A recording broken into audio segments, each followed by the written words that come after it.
I'm now joined by Edwina McKinnon, who I understand was the founder member of the group Stitch in the Middle.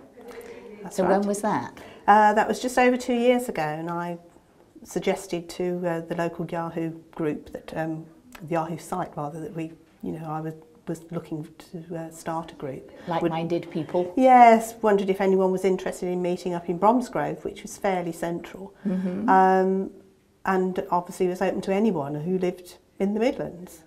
So I had this silhouette that I'd cut out very carefully I had a freezer paper silhouette left, and I couldn't bear to ignore it, because I looked at it and thought, and you know how you think, what if I could? And I thought, I could put that behind a screen and print that, and I would get some really nice images of the cathedral. This is a screen print then? This is a screen print. The freezer paper? With freezer paper. Wow.